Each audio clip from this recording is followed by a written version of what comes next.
Welcome to Burlap Teachers. Enjoy the video. You begin by confirming essentials. Your device must be online and signed into the same account. Once done, open Find My Device on a second device or computer and sign in with your account credentials.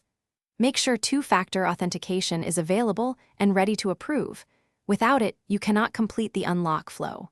Start the unlock or locate action immediately so the target device receives the command. This reduces delays and helps prevent accidental lockouts during the next steps.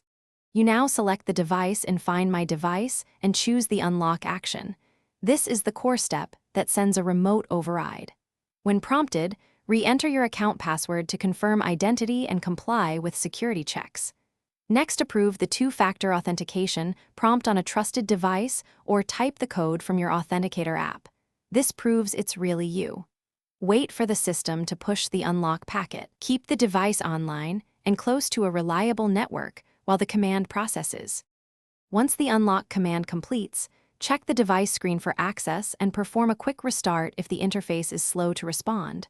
Restarts clear temporary holds. If the unlock fails, make sure the account password and 2FA were entered correctly and that the device shows an active internet connection. Resending the command often resolves transient issues. If problems persist, gather the device serial number and recent activity, then contact account support so they can perform account-level recovery. Thanks for watching. Consider subscribing if this video helped you.